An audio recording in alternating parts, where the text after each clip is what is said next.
Les saludo a todos en el amor del Señor.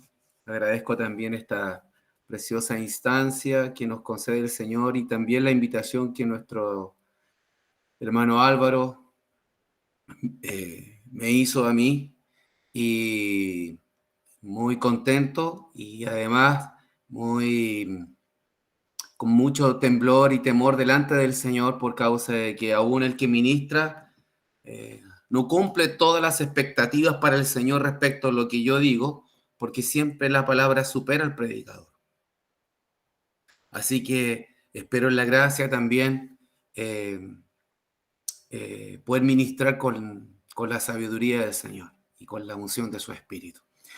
Bueno, amados hermanos, en lo que respecta a la misma palabra, se me encargó hablar respecto a padres formando hijos con fe, con esperanza y con amor. Así que para ello vamos a tener una pequeña introducción y después se pondrán algunos ejemplos de padres que formaron hijos considerando estos elementos. Particularmente hoy día veremos padres que forman hijos con fe. Ahora, antes de ver la fe, amados hermanos, en sí mismo como una definición, el amor y la esperanza en la vida de los padres que forman hijos, quisiera que pudiésemos ver en sí un significado y las implicancias que estos tienen para que puedan facilitar nuestro entendimiento. Y cómo siervos del Señor aplicaron esto en sus familias, aun cuando no está de manera clara y detallada. En la medida que uno busca la luz del Señor, vemos cómo ellos lo hicieron. Y estos principios fueron ocupados fueron ocupados por ellos. Y para eso quiero ocupar un versículo que va a recorrer todas nuestras clases llamadas así, y que nos van a ayudar a poder aterrizar lo que es la fe, el amor y la esperanza. Vamos a ver en Primera de Tesalonicenses 1:3, y dice así: acordándonos sin cesar delante del Dios y Padre nuestro de la obra de vuestra fe, del trabajo de vuestro amor, de vuestra constancia y la esperanza en nuestro Señor Jesucristo. Antes de abordar en sí mismo este versículo aplicado a la iglesia en Tesalónica, la obra de vuestra fe, entonces la fe produce obras, el trabajo de vuestro amor, el amor produce trabajo, y la constancia en la esperanza manifiesta constancia. Ahora, todo lo que estamos diciendo con respecto a este versículo fueron las marcas de una iglesia local en Tesalónica que tenía aproximadamente, averiguando, como 6 meses de edad aproximadamente. Y cuando Pablo escribió esta carta, y cuando una iglesia que comienza a caminar al inicio, eh, depende exclusivamente del Señor, de su mano, y se hacen manifiestas estos tres puntos: la fe, el amor y la esperanza. Pero cuando pasan los años, como ocurrió, por ejemplo, con la iglesia en Éfeso, ya casi 40 años de existencia, todo era administrativo. No sé si ustedes recuerdan en Apocalipsis, todo era religioso. Dejaron a Cristo, dejan su primer amor y por ello dejan atrás la fe y dejan también la esperanza. Es por eso que el Espíritu Santo le dirá a la iglesia en Éfeso: haz las primeras obras, como al principio, cuando dependías de mí completamente. La iglesia en Tesalónica, como ejemplo de crecimiento, como una iglesia nueva, tiene estas marcas que son las dependencias absolutas al Señor con respecto a la fe, el amor y la esperanza. Eh, Ahora, esta es una iglesia local, pero la iglesia local, amados hermanos, manifiesta la realidad de familias. El núcleo más pequeño de una iglesia es la familia, y la familia en sí nos habla de una iglesia pequeña. ¿Y cómo podemos verlo? Quiero poner el siguiente ejemplo. Cuando ustedes ven a salir a Egipto, de Egipto a Israel, ¿sí? La orden era que ellos salieran de Egipto, pero finalmente salió todo un pueblo porque familias obedecieron. No fue un cordero para todo un pueblo, sino que fue un cordero por familia. No sé si podemos ver ese asunto. Cuando vemos un pueblo atravesando el Mar Rojo, es porque muchas familias obedecieron. Porque cuando vemos a una familia comiendo cuando vemos a un pueblo comiendo el maná, es porque muchas familias obedecieron. Si nosotros pudiésemos transportarnos hacia el pasado y ver todas las casas que dejaron aquellos hombres y mujeres que salieron, lo que podemos ver fuera de esas casas eran casas manchadas con sangre. Por lo tanto, lo que haga toda una iglesia, los efectos generales de toda una iglesia, tiene que ver con los resultados propios de cada familia. No sé cuántos miembros habrá tenido la iglesia en Tesalónica, pero creo que el reflejo potente de toda esa iglesia con respecto a la fe, el amor y la esperanza estaban dados en las familias. Entonces, hermanos, el versículo estará presente, el mencionado ya, en el desarrollo de cada una de nuestras clases, de manera que a través de hechos tangibles nosotros vamos a aterrizar de manera práctica la fe, la esperanza y el amor. ¿Qué implica la fe? Obras. ¿Qué implica el amor? Un trabajo extenuado. ¿Qué implica la esperanza? Constancia.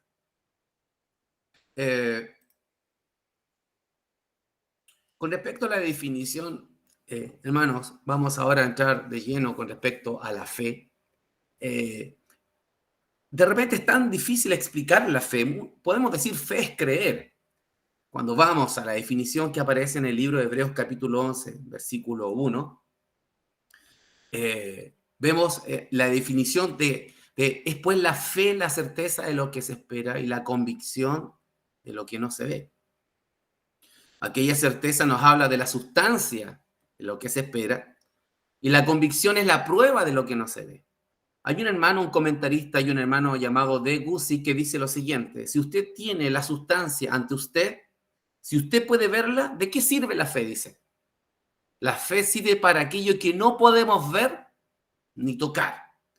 Y quisiera ponerle el siguiente ejemplo, amados hermanos. No sé cuántos de ustedes han elevado cometas o volantines. Y cuando ya llevamos, por ejemplo, como 400 yardas de elevación de un volantín, solo el tener un hilo tensado y dirigido hacia el cielo, eso nos da seguridad de que el volantín está allí. Aunque tú no lo veas, el volantín está allí porque ese hilo tensado demuestra que el volantín está allí. No lo vemos, pero está allí. La fe, hermanos, es como ese hilo tensado. Por la fe podemos ver que Cristo es real. Por la fe podemos creer a su palabra. Hermanos, así como ese hilo está en mi mano, la fe está en mi corazón, que da seguridad y prueba de lo que se espera y de lo que no se ve. No sé si de alguna manera eso puede hacernos entender un poco lo que es la fe. Algo tan pequeño como esa palabra fe, pero que hace real todo aquello que está oculto a nuestros ojos. Y ahora, esa certeza y esa convicción que abrazan lo que se espera y lo que no se ve, no es un creer en cualquier cosa, sino es un creer para con Dios. La fe está asociada al Señor, porque así se decía también para los hermanos en Tesalónica. Dice, porque partiendo de vosotros ha sido divulgada la palabra del Señor, no solo en Macedonia y Acaya, dice, sino que también en todo lugar vuestra fe en Dios se ha extendido. Por lo tanto, con esa fe, amados hermanos, nosotros hacemos veraz a Dios. El que cree en el Hijo de Dios tiene el testimonio en sí mismo, y el que no cree a Dios le ha hecho mentiroso.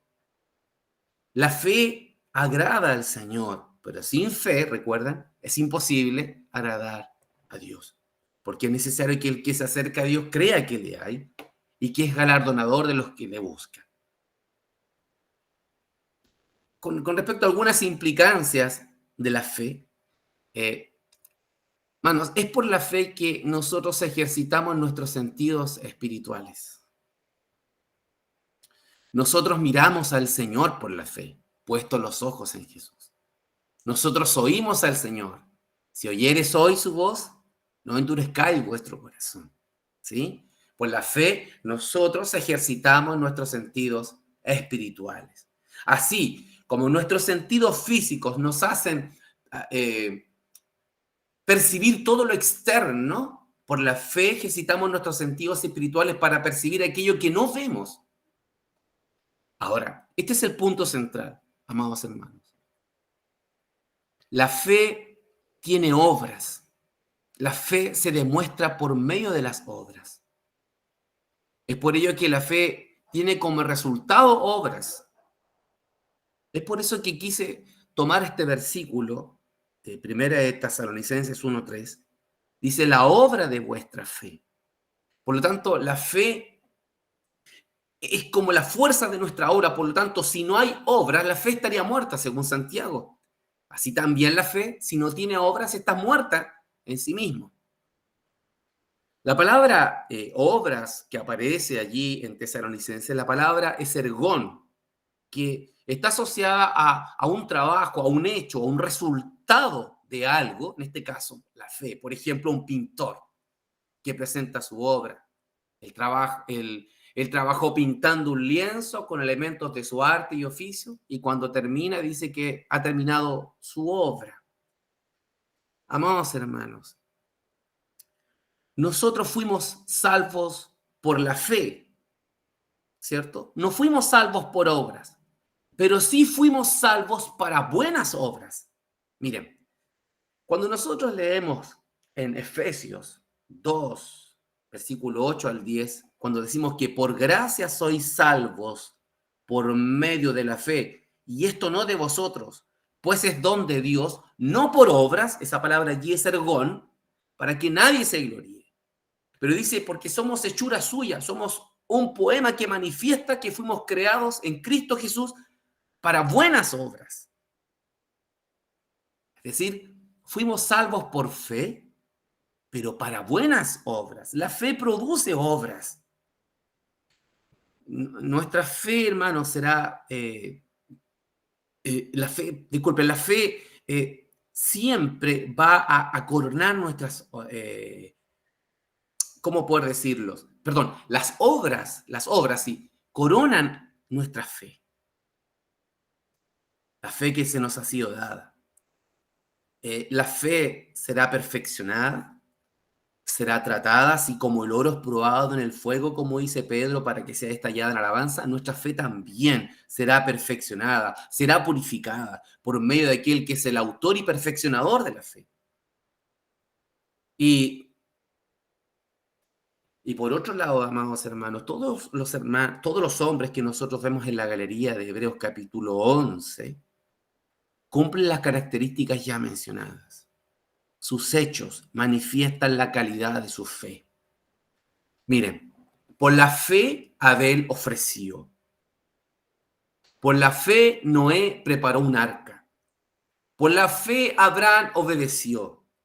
Por la fe Sara recibió fuerza para concebir. Por la fe Moisés fue escondido por sus padres. Por la fe Rahab recibió a los espías. Siempre la fe produciendo obras. La fe siempre va a producir obras visibles. Por ejemplo, ¿cómo se manifestaban los primeros creyentes dando a conocer que habían creído en el Señor Jesucristo? Ellos venían a los apóstoles levantando su mano diciendo, me quiero bautizar. El bautismo manifiesta nuestra fe. Amados hermanos, para ir cerrando esta introducción, todos estos hombres que encontramos en Hebreos capítulo 11, dice que ellos esperaron la promesa y no la recibieron. Pero su fe los transformó en hombres y mujeres que agradaron a Dios. Dice que en Hebreos capítulo 11, versículo 13, dice que conforme a la fe murieron todos estos sin haber recibido lo prometido, sino que lo miraron de lejos, creyendo y saludándolo, y confesando que eran extranjeros y peregrinos sobre esta tierra. Buscaban una patria celestial. Estos nuestros hermanos, de los cuales el mundo no era digno. Todos ellos alcanzaron, hermanos, un buen testimonio. Todos. Por eso están en esa galería. Aún no todos están allí mencionados, pero se mencionan ellos, como que alcanzaron un buen testimonio. Pero dice que no recibir lo prometido, proveyendo Dios alguna cosa mejor para nosotros. Y es aquí donde nosotros entramos. Amados hermanos, dice, para que no fuesen perfeccionados aparte de nosotros. Es decir, eh, para nosotros había algo muchísimo mejor. La fe también estaría en nosotros, pero tendríamos nosotros un espíritu nuevo, un corazón nuevo, y Dios pondría su espíritu en nosotros, nos revelaría a su Hijo, caminaríamos en el espíritu. Por lo tanto, amados hermanos, si ellos alcanzaron un buen testimonio, con mayor razón nosotros, por la provisión que Dios nos ha dado en su Hijo Jesucristo. Dios atribuyó importancia, amados hermanos, a la casa de todos estos siervos. Si tú ves y analizas cada uno de estos hombres y mujeres, la casa de estos siervos, de estos hombres, tuvieron implicancias de vida por causa de la fe que ellos tuvieron, debido a la relación que ellos tuvieron con el Señor. ¿Será menor para nosotros? En ninguna manera. Creo, amados hermanos, que la posición en la cual nosotros hoy día estamos es inmejorable, porque tenemos al Espíritu Santo. Ahora, quisiera entrar con algunos ejemplos de, de familias que, que edificaron de familia y padres que edificaron familias por medio de la fe. Así que vamos a partir con Noé y su casa. Dice Hebreos 11:7, dice, por la fe Noé, cuando fue advertido por Dios acerca de cosas que aún no se veían, dice, con temor preparó el arca en que su casa se salvase. Por esa fe condenó al mundo y fue hecho heredero de la justicia que viene por la fe.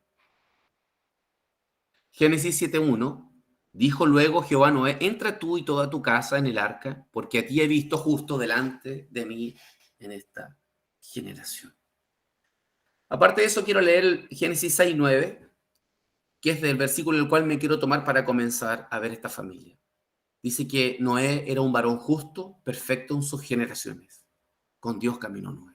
Amados hermanos, de lo primero que se dice de Noé es que, siendo él un varón justo y perfecto en sus generaciones, el Espíritu Santo resume esto: con Dios caminó Noé. ¿Por qué Noé era un varón justo?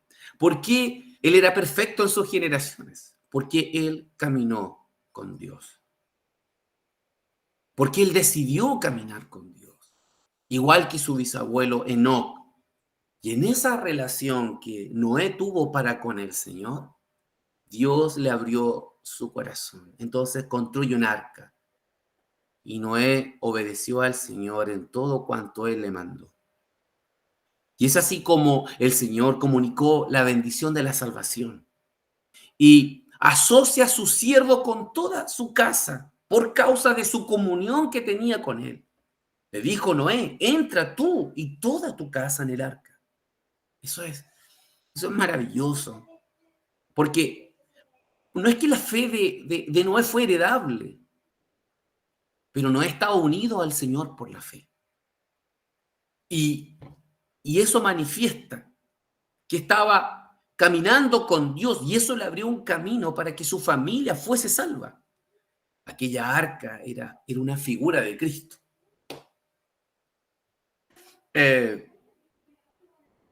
Hay algo que me llamó la atención mientras veía la vida de Noé, algo que es muy interesante. Perdón, parece que me adelanté. Ahí sí. Miren, Noé, visto desde el Señor, siempre él lo vio unido a su familia. Miren, si nosotros vemos Génesis 6:18, no sé si tienen sus Biblias ahí, Génesis 6:18, dice, mas estableceré mi pacto contigo y entrarás en el arca tú, tus hijos, tu mujer y la mujer de tus hijos contigo. En Génesis 7:1 dice, dijo luego Jehová a Noé, entra tú y toda tu casa en el arca, porque a ti he visto justo delante de mí en esta generación. En Génesis 7:7 dice, y por causa de las aguas del diluvio entró Noé el arca y con él sus hijos y su mujer y las mujeres de sus hijos. 7:13, en el mismo día entraron Noé, Sem, Cam y Jafet, hijos de Noé, la mujer de Noé, y las 3 mujeres y sus hijos con él en el arca. El Espíritu Santo es reiterativo, cómo la familia está unido al Padre. El Génesis 7:23.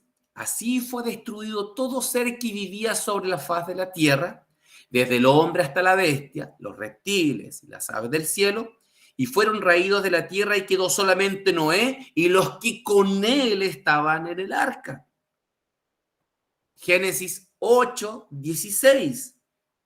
Sal del arca tú y tu mujer y tus hijos y las mujeres de tus hijos contigo. Es decir, no solo entra con tus hijos, con tu familia, ahora sale del arca con ellos. Génesis 8:18. Entonces salió Noé y sus hijos, su mujer y la mujer de sus hijos con él. El Espíritu Santo ocupa estos elementos de unión, tú y toda tu casa, y con él sus hijos, las mujeres de tus hijos contigo, etcétera, etcétera. Amados hermanos, el privilegio de una familia para ser salvada es maravilloso, pero la responsabilidad del Padre es hacer entrar toda su casa en el arca. Y esa fue las obras de fe de Noé. No solamente el creer en el Señor porque caminó con él, sino que aquellas obras de fe por caminar con él lo llevó a construir no solamente un arca, sino a entrar a ella, a él y toda su casa. Hay un hermano que se llama que es Mackintosh, C.H. Mackintosh, de todos, a lo mejor la mayoría de ustedes lo conocen. Él dice lo siguiente, dice que la casa del siervo de Dios es en virtud de su relación con Él. Hermanos, nuestra relación correcta con Él, nuestra relación correcta con el Señor tendrá efectos notorios en nuestra familia. Lo que nosotros somos en la intimidad con nuestro Señor tendrá repercusiones en nuestra casa. Hermanos, no es el nombre de cristiano, no es el cargo ni nuestros servicios administrativos en medio de la iglesia lo que hace en mi casa una casa del Señor, sino mi relación con el Señor hace lo que es mi casa. Dios me ve a mí junto a mi casa como una sola unidad. Tú y tu casa. Noé caminó con Dios. Por causa de esa unión con el Señor, Dios le reveló sus secretos. Pero no solamente eso, permitió que entrara él y toda su casa. La seguridad para mi casa, amados hermanos, es caminar con Dios.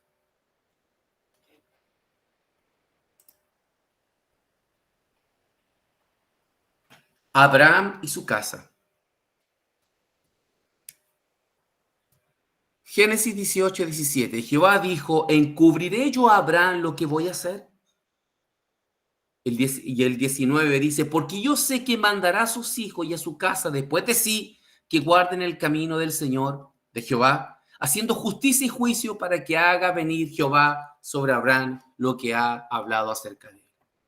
Abraham, el hombre que había sido justificado por la fe, aquí alcanza una honra, la de ser un amigo de Dios.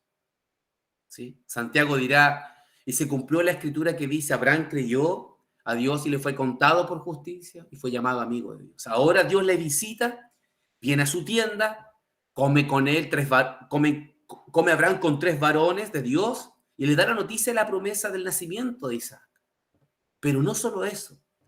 Y dice que cuando los varones de Dios miraron hacia Sodoma, porque vendría un juicio sobre Sodoma. El Señor dice, ¿encubriré yo a Abraham lo que voy a hacer? Entonces el Señor quiere abrir su corazón para con su siervo. Amados hermanos, el hombre de Dios, el siervo de Dios, el padre de la familia, es un vaso dispuesto para que Dios revele sus secretos. Y con Abraham fue así. ¿Y por qué lo hizo? Solo por un hecho simple, pero profundo. Fíjense el versículo 19. Mandará a sus hijos y a su casa después de sí que guarden el camino del Señor. ¿Cómo? Haciendo justicia y juicio. ¿Con qué objetivo? Para que Jehová cumpla lo que él había prometido a Abraham. La fe de Abraham es una fe que tiene obras. ¿Por qué?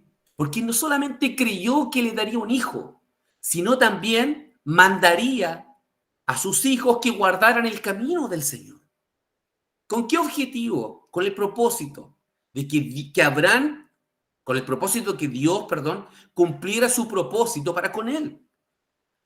El Señor prometía, ese era el privilegio, y Abraham era responsable por medio de la fe, mandando a sus hijos.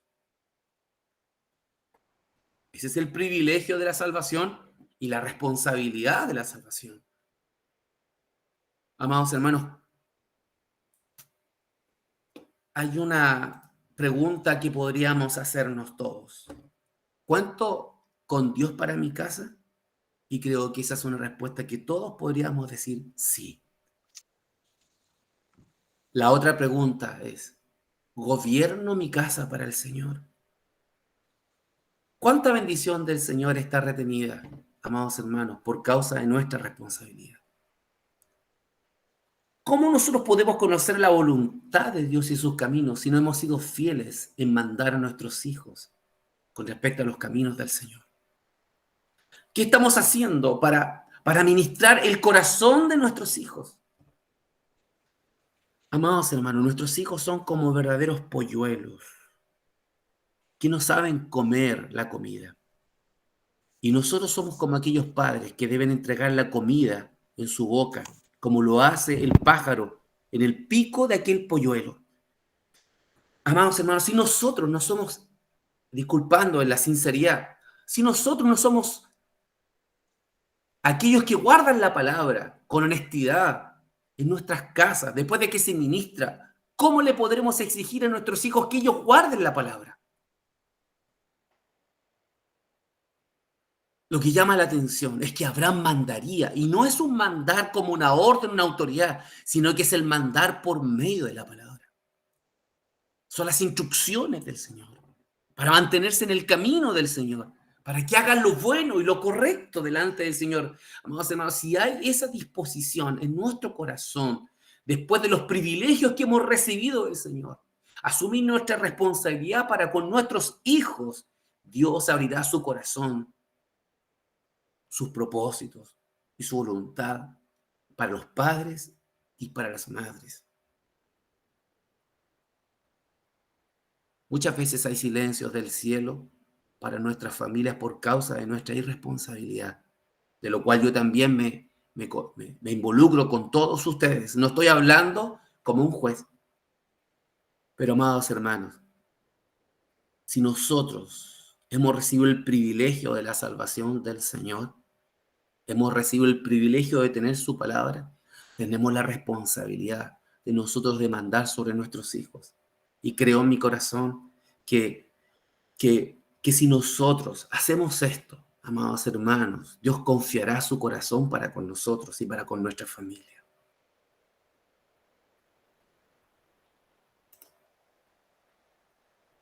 Jacob y su casa. Génesis 35, 1-3. Dios dijo a Jacob, levántate, sube a Betel y quédate allí, y haz allí un altar a Dios que te apareció cuando huías de tu hermano Esaú. Entonces Jacob dijo a su familia y a todos los que con él estaban, quita los dioses ajenos que hay entre vosotros, limpiaos y mudad vuestros vestidos. Levantémonos y subamos a Betel. que haré allí altar a Dios, que me respondió en el día de mi angustia y ha estado conmigo en el camino que he andado. Amados hermanos, Jacob ya no es el mismo de que salió de la casa de su padre cuando él huyó de Saúl. Dios se le apareció en Betel. Él vio en un sueño una escalera que unía el cielo con la tierra y ángeles subían y bajaban y veía que el Señor estaba en lo alto de esa escalera. Y él, eh, y él dijo, este es un lugar terrible. Esto dijo, esto es casa de Dios y puerta del cielo. Y llamó a aquel lugar Betel. Y Dios le habló a Jacob. Yo estaré contigo y te guardaré, donde quiera que tú fueres. Y luego se fue a casa de Labán, su tío, buscando a Raquel, y es engañado por Labán y trabaja años por él, y finalmente tiene a Lea y Raquel como esposas, tiene hijos. Luego, con esas tretas y engaños que tiene con Jacob, de Jacob a Labán, luego huye de Labán y se prepara para encontrarse con su hermano Esaú, después lucha con el ángel en Peniel, después, y es allí donde él queda cojo. Recuerdan, se reconcilia después con Jacob, con Esaú. Su hija Dina ha sido deshonrada. Tantas cosas pasaron por la vida de este hombre y ahora en este momento Dios le pide a él volver a Betel. Y cuando le pide vuelve a Betel, a lo mejor se le ocurren, se le vinieron a su mente todas las cosas que hizo estando lejos de Betel. Y ahora es el momento de volver. Ya había pasado por la escuela de la cruz, levántate, súbete a Betel. El privilegio de ir a Betel. El privilegio de volver a la casa de Dios para preparar un altar y ofrecer allí un sacrificio al Señor que le habría librado de la mano de Saúl. Entonces Jacob tuvo fe y obedeció. Pero en el momento de ir a la casa de Dios, a Betel,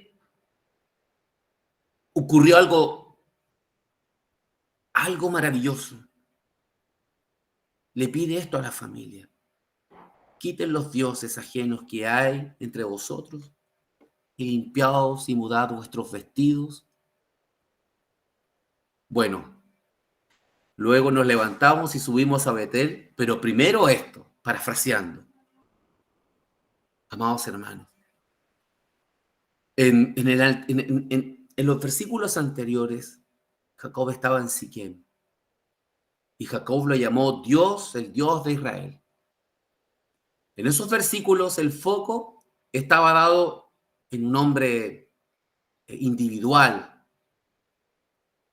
y en un hombre solitario, Dios y solamente Jacob.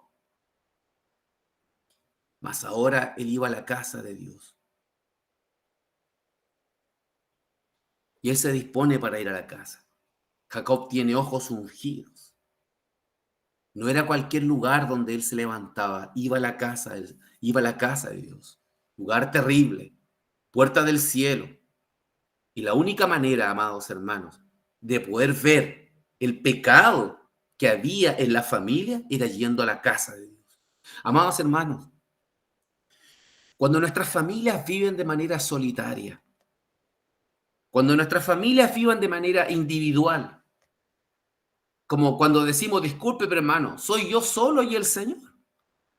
Amados hermanos, y aunque cuando tengamos nuestros propios cultos, y aun cuando levantemos nuestras propias oraciones al Señor, siempre habrán pecados ocultos. No solamente en mi vida, sino en la familia, sino en toda mi familia.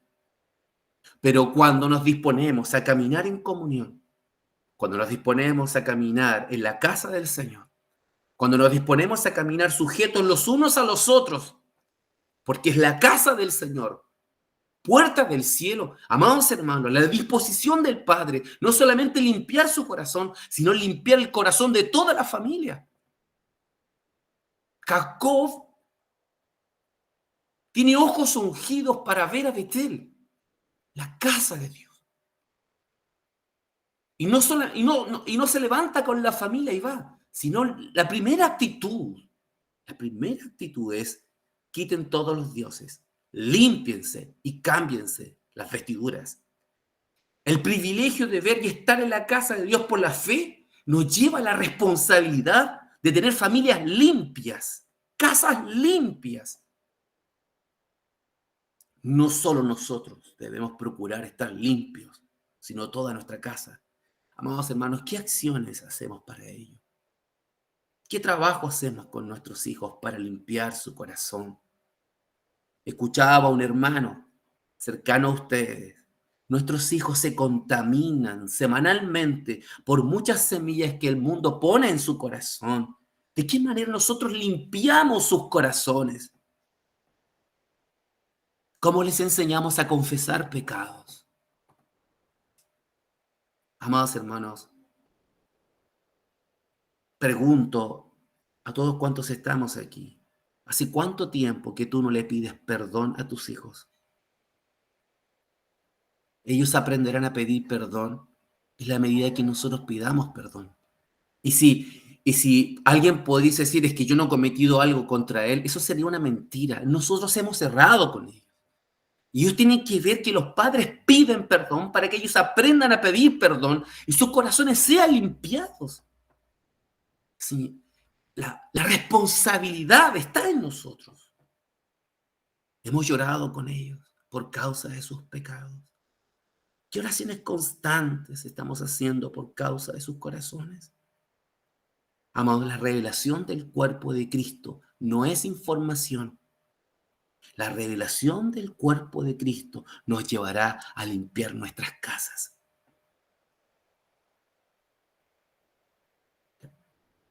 La revelación del cuerpo de Cristo nos llevará a limpiar nuestras casas.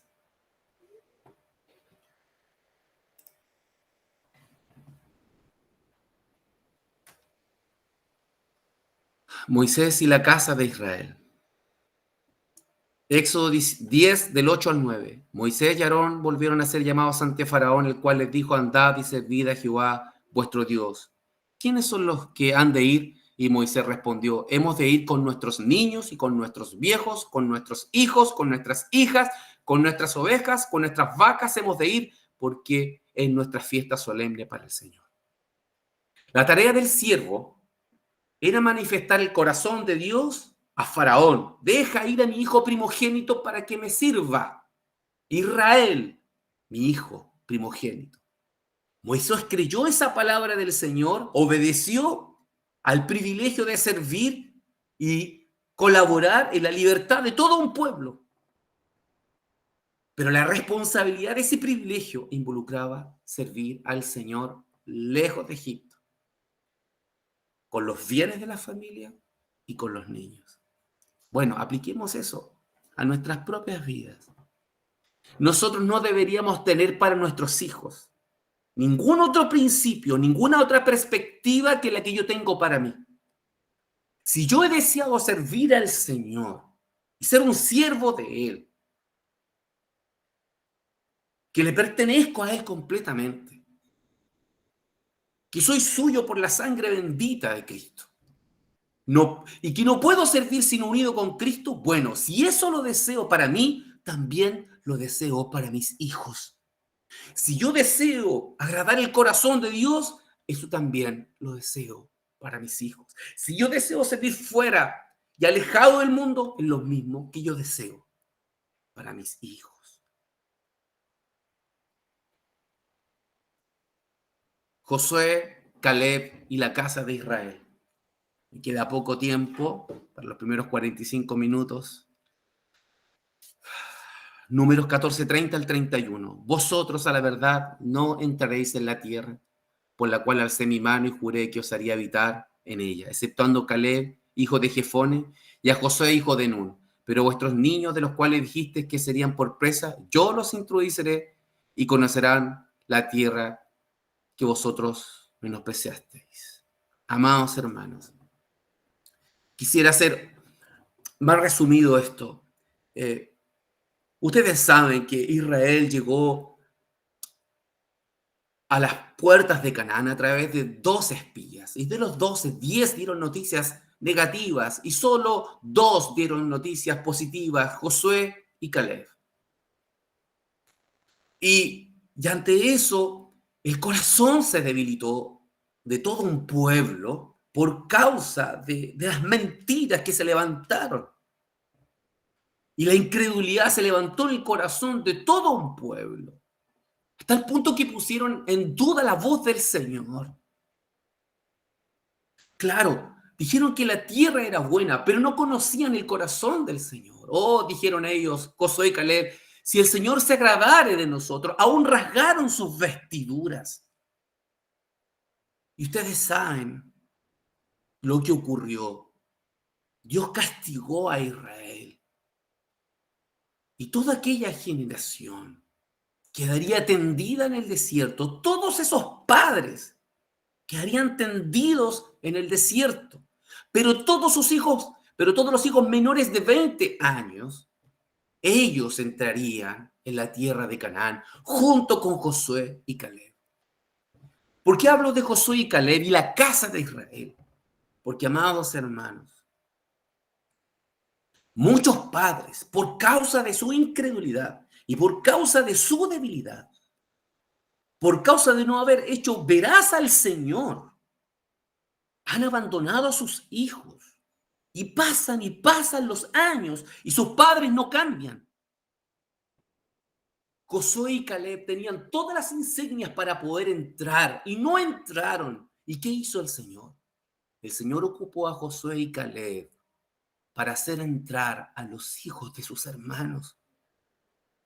No solamente hicieron entrar a sus hijos, sino que hicieron entrar por la fe a los hijos de las otras familias. Lo que los padres no pudieron hacer, Josué y Caleb lo pudieron hacer.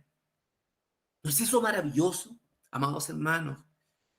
Que el Señor pueda encontrar en medio de la iglesia padres espirituales como Josué y Caleb, que se preocupen de los hijos de los hermanos para hacerlos entrar a Canaán. ¿Qué es entrar en Canaán sino apropiarnos de Cristo, valorar a Cristo, considerar a Cristo? Lamentablemente tenemos en medio de la iglesia padres que se han olvidado del Señor. ¿Y nos olvidaremos nosotros de los hijos de estos hermanos? Abramos nuestras casas.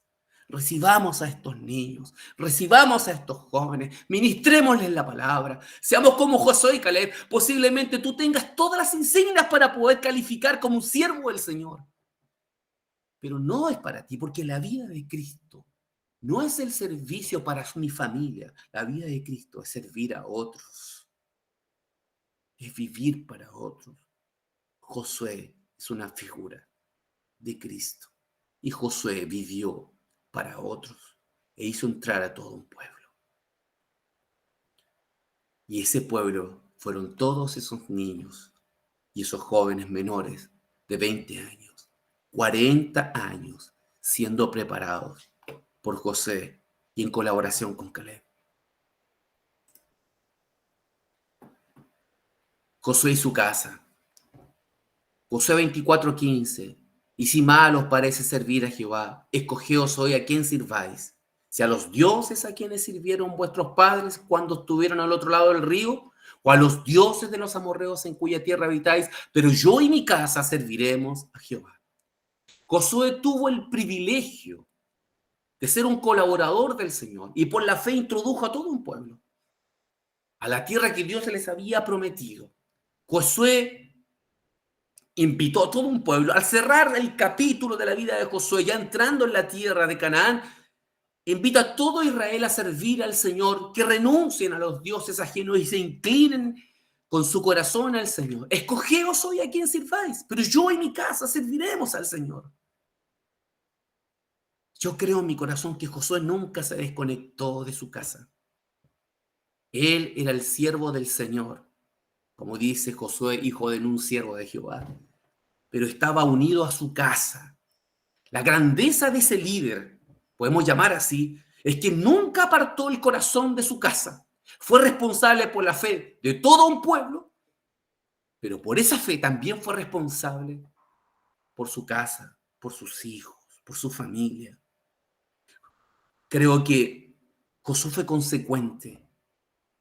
Esa frase, yo y mi casa serviremos al Señor, No fue algo del momento, me imagino que Josué sirvió durante todo el desierto con toda su casa y ahora lo haría también en Canaán. Eso creo que afectó el corazón de todo un pueblo. La manera como sirvió a esa familia repercutió en el corazón de todo un pueblo. ¿Sabes, hermano? Que dice en Josué 24:31 que toda aquella generación sirvió. La generación de Josué sirvió junto con él. Es decir, todo lo que él hizo con su familia afectó el corazón de todo un pueblo. Y toda esa generación sirvió junto con él. Josué, como decía, es un tipo de Cristo. Como dice en Hechos, en el primer tratado Teófilo, habla acerca de todas las cosas que Jesús comenzó a hacer y a enseñar. Oh, bendita la fe de Josué, que hizo entrar a su casa y a todo un pueblo en Canaán. Pero no solo eso, enseñó a todo un pueblo a servir al Señor, pero primeramente lo hizo con su casa. Bendito sea el Señor. Álvaro, ya estamos en los 46 minutos, no sé si nos detenemos. Hermano, puedes terminar con toda tranquilidad, no hay problema. Si tiene Ya, algo más, ya porque me queda, tenemos que llegar al Nuevo Testamento, así que seguimos entonces. dele nomás, hermano. Los recabitas. Yo no sé si ustedes han escuchado hablar de la familia de los recabitas. Pero antes de que hablemos de los recabitas, quisiera que pudiésemos leer Efesios 6:4. Y vosotros, padres, no provoquéis a ir a vuestros hijos, sino criadlos en disciplina y amonestación del Señor.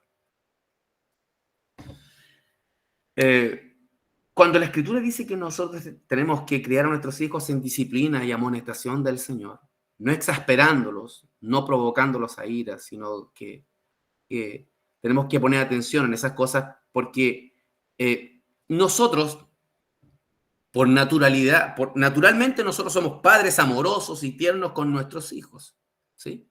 Por eso la Escritura nunca nos dice amen a nuestros hijos, pero sí tenemos serios problemas en disciplinar y amonestar a nuestros hijos. Entonces, nos resulta más fácil amar y consentir a nuestros hijos que amonestarlos y disciplinarlos. Entonces, nosotros sabemos que la palabra produce el oír y el oír produce fe en el corazón. Y eso finalmente se traduce en obediencia. Estas son obras de fe, de padres que obedecen la palabra, criando en amonestación y en disciplina del Señor. La disciplina, la palabra que se ocupa aquí es corrección. Voy a leer algunas frases de la Escritura asociadas a la disciplina. La necedad está ligada en el corazón del muchacho, mas la vara de la corrección la alejará de él. El castigo purifica el corazón. La vara y la corrección dan sabiduría. Instruye al niño en su camino y aun cuando fuere viejo, bueno, perdón, y ahora en la amonestación, disculpen.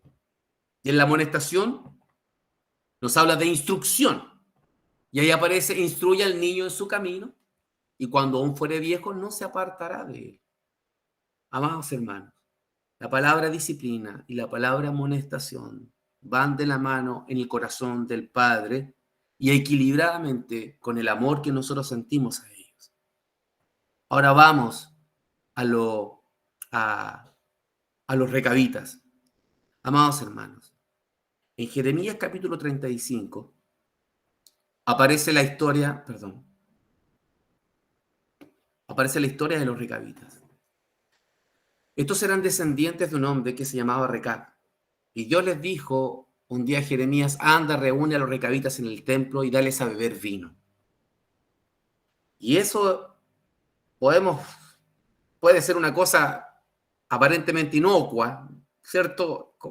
Sin embargo, cuando Jeremías intentó hacer eso, puso copas con vino allí. Y ellos dijeron, no podemos hacer esto porque nuestro padre nos mandó no beber. Ahora Dios sabía esto, conocía el corazón de los hijos de Recab. Entonces le dice a Jeremías, ve la fidelidad de los recabitas? Ellos son fieles a su padre. Sin embargo, mi pueblo Israel es infiel es infiel, no ha escuchado mis palabras. Bueno, ¿qué nos enseñan los recabitas? Que toda la enseñanza que nosotros hacemos a nuestros hijos deja una huella. Y que nuestra enseñanza hacia nuestros hijos debe ser obedecida. Entonces podríamos preguntarle a un niño o al joven, ¿por qué actúas de esta manera o de esta otra manera? Porque en mi casa, porque mi madre, mi papá lo hacían así. Aquellos padres, hermanos, que dejan una huella de amonestación, es decir, instrucción, la enseñanza por la palabra y la disciplina equilibrada con el amor nuestro hacia nuestros hijos, Dios gana hijos y siervos para su casa. ¿Sabes qué fue lo que el Señor prometió a los hijos de Recab? Jeremías 35, 18 y 19 dijo esto.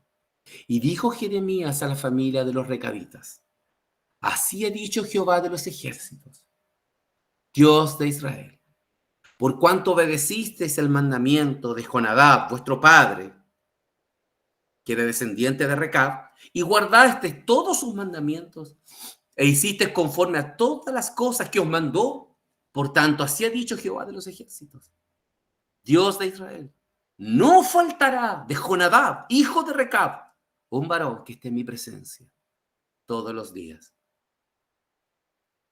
La versión NTV dice, por tanto, esto dice el Señor de los ejércitos celestiales, Dios de Israel, Jonadab, hijo de Recab, siempre tendrán descendientes que me sirvan.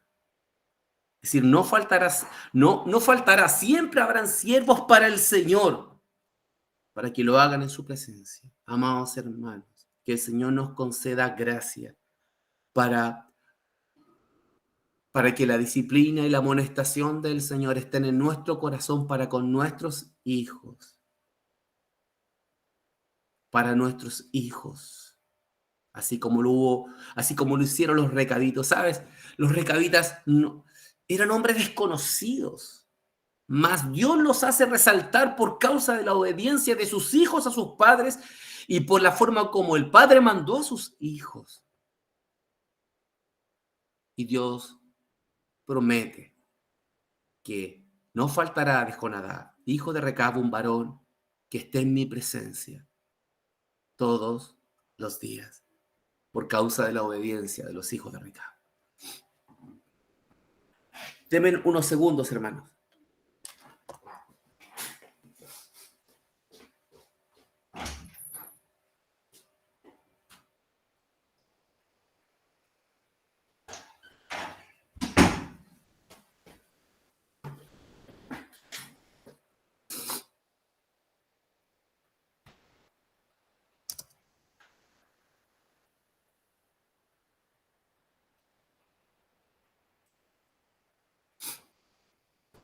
Vamos al Nuevo Testamento. Vamos a la gracia. Si nosotros hablamos de la gracia, ¿habrá cambiado el orden moral de Dios? Sí, para los creyentes del antiguo pacto, ¿cierto? La casa del creyente era considerado como parte de sí mismo. ¿Será menos para nosotros? ¿Cierto que no? Dios ha provisto un régimen nuevo de servicio para nosotros, el nuevo régimen del Espíritu, por el cual nosotros podemos agradar al Señor, como decíamos inicialmente o en la introducción de esta presentación. Zaqueo y su casa.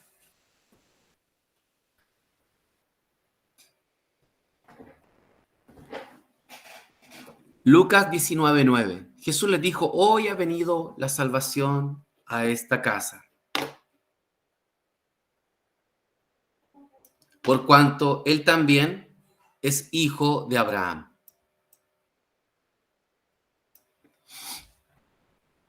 Zaqueo, como todos saben, tenía un título aborrecible. Era jefe de los publicanos. Es decir, si ya ser publicano era despreciable, imagínense la connotación de ser un jefe de los publicanos, es decir, había un mayor desprecio. Podemos pensar por un momento que este hombre menospreciado por todos ahora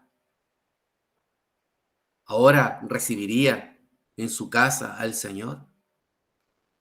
El Señor iba caminando con sus discípulos, le seguían mujeres y hombres, el tumulto, ¿sí?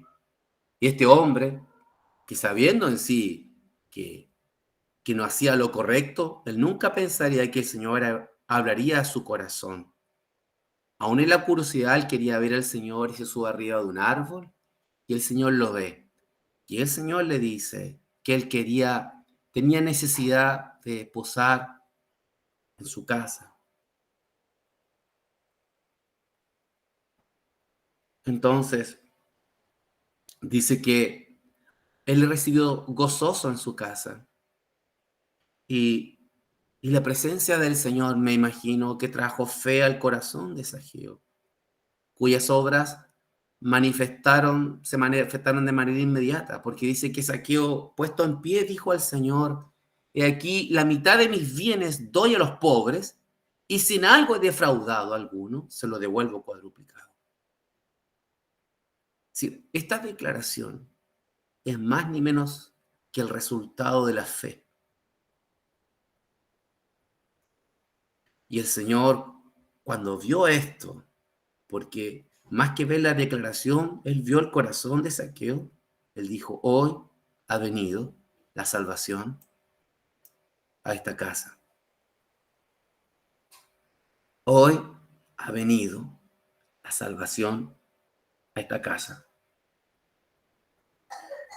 Pueden pensar ustedes, hermanos, que aquella familia, aquella esposa, aquellos hijos, vieron siempre a su padre ganar dinero de manera ilícita. Se enriquecía a costa de los impuestos de Israel. Pero cuando Cristo llegó a esa casa, él cambió, algo ocurrió. Mamá no es el padre que conocí antes. Mi padre dando la mitad de los bienes a los pobres, ¿cómo es eso? Y si él defraudó, cuadruplicará. Mi padre no era así. ¿Qué ocurrió? Cristo había llegado a la vida de Zaqueo. Amados hermanos, cuando el Señor vio el corazón de Zaqueo y dijo: la salvación ha venido a esta casa, el Señor sabía lo que estaba ocurriendo en él, que él restituiría. Y esa restitución generaría grandes dividendos, no monetarios, sino en la vida de sus hijos. Ha llegado la salvación a esta casa. Claro, Cristo era la salvación, pero la fe de Zaqueo generó cambios profundos, obras de fe. Hermano, la fe trae reparos, restitución, pago de deudas, de dinero, pago de deudas de amor, un lenguaje distinto. Y eso, hermano, genera bendición, salvación para nuestra casa. Los hijos de Zaqueo, creo yo en mi corazón, creyeron por los hechos de su padre, devolver la mitad de los bienes. Y si defraudó, devolverlo cuadruplicado. Hermano, cuando hay obras de fe respecto a estos asuntos, hay salud y salvación para la casa. Pero cuando nuestra vida no ha cambiado, cuando cuando el Señor no ha limpiado nuestro vocabulario, cuando seguimos defraudando,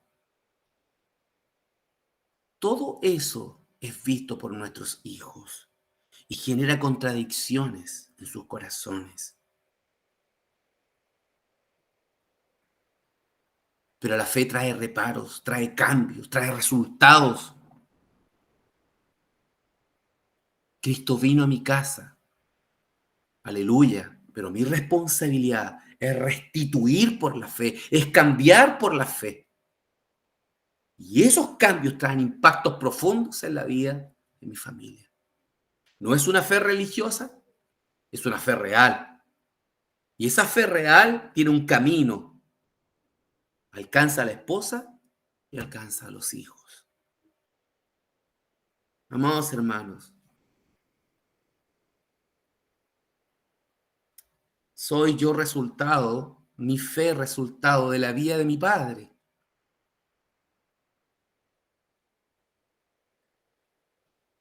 Conocí la historia de mi padre a través de mi madre. Pero los resultados de su vida cambiaron mi vida. A tal punto, bueno, esto yo lo puedo contar porque ya esto es una verdad conocida, a tal punto que la transformación de mi padre fue tan grande que mi madre lo mandó al manicomio. Pero después que volvió a la casa, la fe se era intacta. Recuerdo tal día. Esas cosas marcaron mi corazón. Amados hermanos, la familia es una con el Padre. La transformación de la vida del Padre afectará profundamente en el corazón de los hijos. Un cambio de vida afecta el corazón de los hijos. Que el Señor nos socorra respecto a este asunto. La fe produce obras, transformaciones.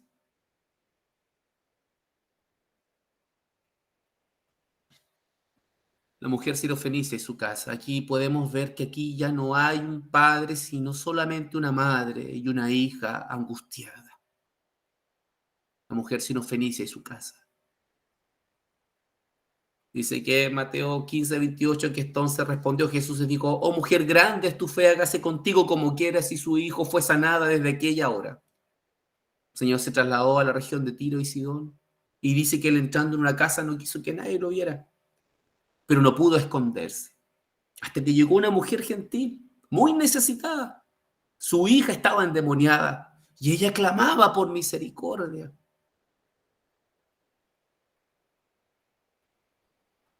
¿Sabe? Aquella mujer era una con su hija, pero ¿de qué forma? De la manera negativa. Hacía suya la desgracia de ella. Lo que lo llevó, la que la llevó a ella a buscar a Cristo en las orillas, en los límites de Israel con Tiro. ¿Sabes? Dios estaba buscando algo en esa región que no encontraba en Israel. Fe y persistencia. Por un lado podemos ver la soberanía del Señor buscando al perdido, pero por otro lado la responsabilidad humana de encontrarse con el Señor. Es decir, el Señor se movió para ser encontrado. Ella decía: hijo de David, ten misericordia de mí. Mi hija está atormentada por un demonio. Es decir, y el Señor guardaba silencio. Aún sus discípulos le decían al Señor: despídela, que nos molesta. Y el Señor dice: ¿no soy yo enviado a las ovejas perdidas de Israel? Y ella se humilla nuevamente: Señor, socórreme. Mas el Señor esperaba más persistencia por causa de la fe. Entonces el Señor dice: ¿no está bien tomar el pan de los hijos y echarlo a los perrillos? Esa palabra de perrillos es perritos. Sí, Señor, dice ella, pero los perrillos comen de las migajas que caen en la mesa, en la mesa. Es como que ella diciendo: ¿sabes, Señor? Solo con las migajas me basta. Solo con las migajas. Yo no soy digna, pero si tú me das las migajas, con eso basta y sobra para mi casa.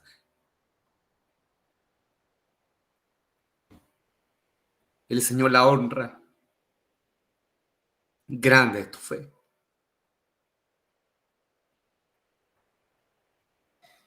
Hágase contigo como quieras. Y la hija fue liberada. En aquella hora, dice. Nosotros no solo somos uno con nuestros hijos en sus desdichas. Y muchas veces esas desdichas que nos unen a ellos ciegan nuestro corazón para con el Señor.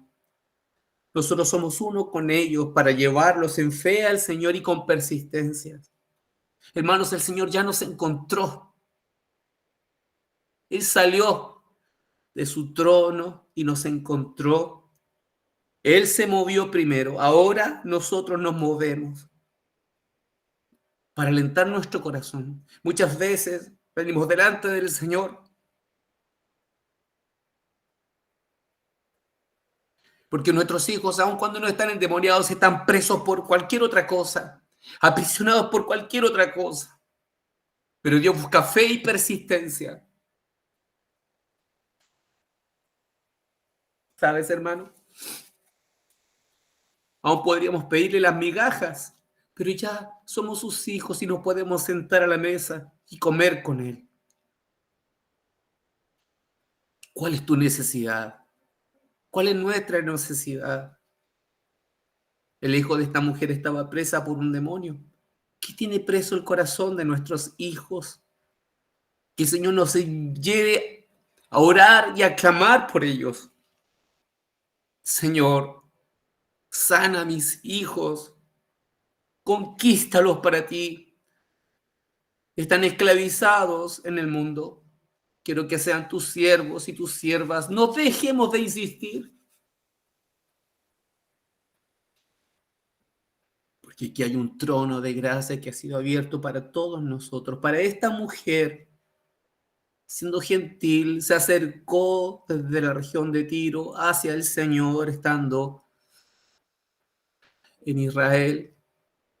Nosotros ahora nos acercamos por la fe al trono de la gracia para alcanzar misericordia y hallar gracia para el oportuno socorro, fe y persistencia.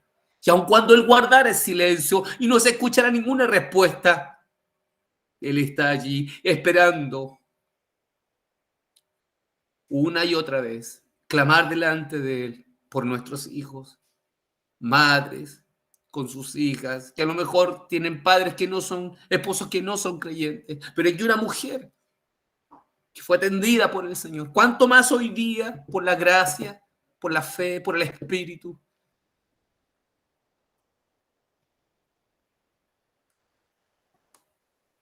El carcelero de Filipos y su casa. Hechos 16, 31 al 34. Ellos dijeron, cree en el Señor Jesucristo y serás salvo tú y tu casa. Se dan cuenta que a lo largo de todas las Escrituras, el Señor está uniendo al padre de la casa con su casa, tú y tu casa. Entra tú y tu casa en el arca. Ha llegado la salvación a esta casa y ahora cree en el Señor Jesucristo y serás salvo tú y tu casa. Y le hablaron la palabra del Señor a él y a todos los que estaban en su casa. Y él tomándolos en aquella misma hora de la noche, y se les lavó las heridas, y enseguida se bautizó él con todos los suyos, llevándolos a su casa, y les puso la mesa, y se regocijó con toda su casa de haber creído. ¿Sabes, hermano? ¿Cómo un hombre puede hacer tal pregunta? Y un hombre que es un carcelero, que tenía presos, y él dice, ¿cómo puedo ser salvo? Es cierto, hubo un terremoto, ¿sí? Pero lo que yo creo que el terremoto que ocurrió exteriormente lo llevó a tener un terremoto interiormente. No solo sucumbieron los pilares o los fundamentos de aquella cárcel, sino que los fundamentos y los pilares de aquel corazón, de aquel hombre, fueron removidos. Entonces, él se vio condenado. ¿Y cómo un carcelero se ve condenado? Para hablarle a presos como que si estuvieran libres. Aún más, el carcelero se inclinó delante de ellos pidiendo, ¿cómo puedo ser salvo? Eso es un milagro. ¿Qué contradicción más grande? ¿Cómo puedo ser salvo? A los ojos del mundo, quienes necesitaban ser salvos era Pablo y Silas, los presos, pero a los ojos de Dios, el carcelero. Por lo tanto, el carcelero vio como Dios mira las cosas. El carcelero estaba en condenación. Y él tuvo una verdadera conversión. Cree, cree, cree. Y serás salvo tú y tu casa, tú y tu casa. Y el Espíritu Santo en estos versículos manifiesta algo tan maravilloso. Deja estas marcas. Habla 4 veces del carcelero y su casa, como lo hace con Noé y toda su casa. Ellos dijeron, cree en el Señor Jesucristo y serás salvo tú y tu casa. 1. Le hablarán la palabra del Señor a él y a todos los que estaban en su casa. 2. Y él, tomándolos en aquella misma hora de la noche, le lavó las heridas y enseguida se bautizó él con todos los suyos. Y llevándolos a su casa, les puso la mesa y se regocijó con toda su casa. El Señor asociando toda la familia con la casa, los hijos con el carcelero. El Padre y su casa están unidos, aleluya. Qué responsabilidad del Padre. Qué honra del Padre. Y si no está el Padre, qué honra la de la Madre. Su relación correcta con Dios afectará directamente a la casa. Lo que Él haga trae trascendencia a toda la familia. Hay un versículo en Mateo 10, 24, 25. Mateo 10, 24, 25. Dice así. El discípulo no es más que su maestro, dice, ni el siervo más que su señor. Bástale al discípulo ser como su maestro y al siervo como su señor. Si al padre de familia, escuche bien, hermano, si al padre de familia llamaron Belcebú, ¿cuánto más a los de su casa? Aquí hay un principio. Hay un principio. Si al padre de familia llamaron Belcebú, ¿cuánto más a los de su casa? Cuando el Señor dice esto, ¿cuánto más a los de su casa? El mismo Señor está hablando del vínculo. Amados hermanos, el vínculo de unión que hay entre el padre y su familia y su casa y sus hijos. El padre no es solo lo que yo quiero para mí, lo quiero para mis hijos. Y yo estoy hablando en el orden espiritual. Si yo deseo ser un siervo del Señor, lo que yo deseo para mí, lo deseo para mis hijos. Lo que es Cristo es su casa. Y lo que es el Padre por la fe es su casa. Un padre realmente convertido conlleva una casa realmente convertida.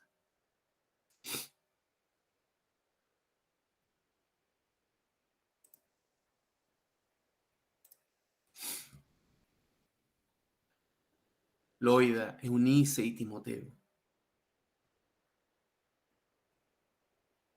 Trayendo a la memoria la fe no fingida que hay en ti, la cual habitó primero en tu abuela Loida y en tu madre Eunice. Y estoy seguro que en ti también. Hermanos, cuando no hay hombres, hay mujeres. Y en la Escritura lo vemos así. Cuando no hubieron hombres, el Señor levantó mujeres, como Débora, Ana, Esther. Y lo que él resalta aquí no es la fe de un padre. Asumimos que el papá de Timoteo no era un creyente, pero sí la abuela, primeramente le pone una madre, y así la de un nieto y un hijo. Es la común fe de una familia en donde el Espíritu Santo deja algo en claro con respecto a la fe. Es la fe no fingida de un nieto que habitó primero en su abuela, luego en su madre, y ahora trasciende y llega al corazón de los hijos. En este caso de Timoteo. Esa fe no fingida, hablan de una abuela y una madre consecuente con su fe. No es una fe a medias tintas, es una fe purificada por las pruebas. Mujeres que aterrizan la vida cristiana, que son fieles a la palabra.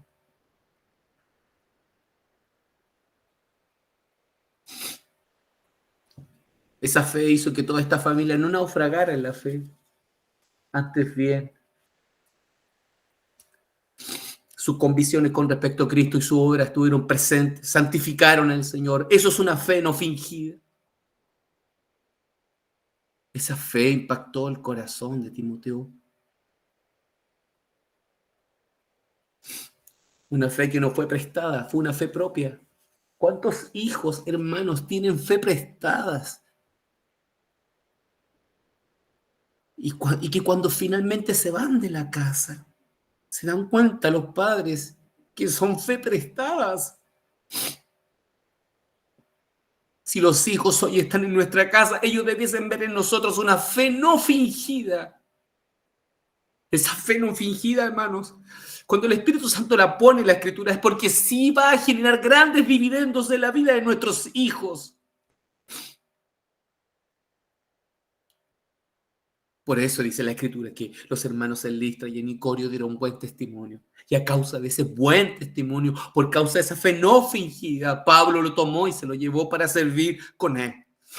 Amados hermanos, amadas hermanas, hay esperanza para familias donde hay abuelas y madres creyentes, donde los varones no han asumido una posición, y esto lo digo con respeto, mujeres que sufren por causa de que sus esposos no han asumido, pero sí lo hacen mujeres con una fe no fingida, que esta palabra pueda alentar tu corazón. En el nombre del Señor.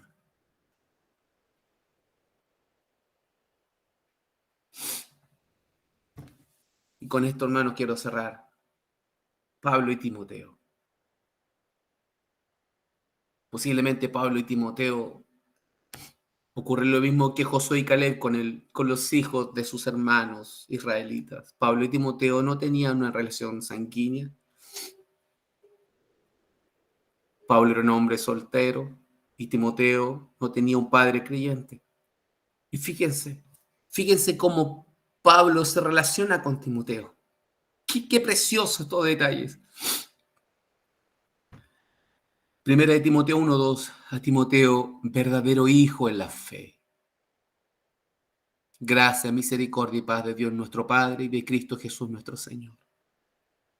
Segunda de Timoteo 1:2, a Timoteo, amado hijo, gracia, misericordia y paz de Dios Padre y de nuestro Señor. Segunda de Timoteo 2:1, tú pues, hijo mío, esfuérzate en la gracia.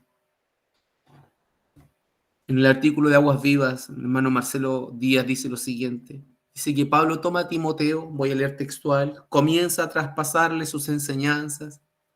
En las cartas a Timoteo hay consejos prácticos del apóstol. Timoteo era un discípulo que fue formado desde la juventud y aparentemente era un joven que necesitaba siempre un aliento, un impulso. Y al leer las cartas se percibe que el joven tenía una personalidad tímida, asociada a aspectos más melancólicos, más bien introvertido, por el tono en que Pablo le hablaba. Pablo le advierte y le anima, haz esto, ocúpate de eso, huye de esto, sigue aquello. Pareciera que Timoteo necesitaba una exhortación permanente. Aparentemente su padre no estaba presente en su vida, pues solo se menciona a su madre y a su abuela, solo se dice que el padre era griego, tal vez faltó esta figura masculina. Hermanos, y es allí donde aparece Pablo. Lo preparó, le enseñó y lo conoció. Un verdadero hijo en la fe es alguien en quien tú puedes confiar. Un amado hijo es en aquel que tú le puedes decir, me acuerdo de ti en mis oraciones de día y de noche. ¿Qué relación había entre Pablo y Timoteo?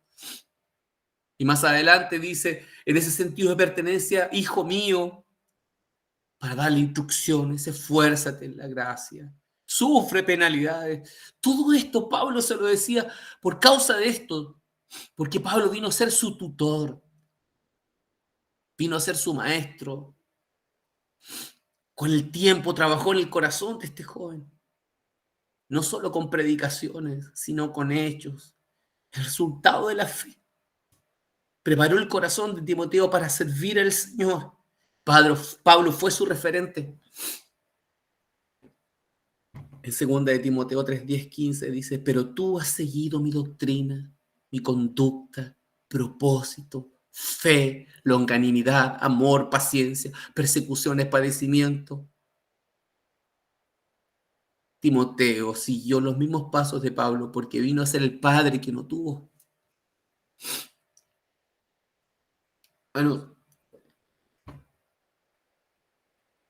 Dios usa a siervos y siervas del Señor para ayudar a hijos que no tienen una figura paterna correcta. Para ello,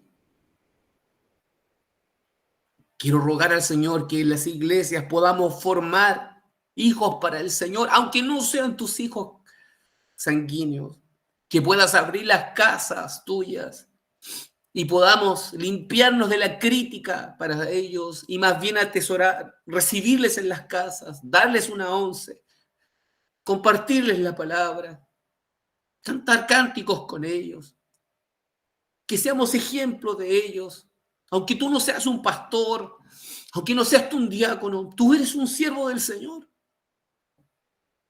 Formemos hijos para el Señor, siervos para el Señor. A tal punto que no solamente preparemos a nuestros hijos sanguíneos, sino que preparemos hijos espirituales como lo hizo Pablo con Timoteo. Que el Señor nos ayude, porque finalmente, amados hermanos, la iglesia es la familia de Dios y nosotros como creyentes podemos ser padres espirituales de muchos jóvenes que tienen familias disfuncionales, que tienen problemas, cuyos padres están lejos, pero por eso ellos se perderán. Que el Señor nos ayude. Bendito sea el Señor. Amén, hermanos.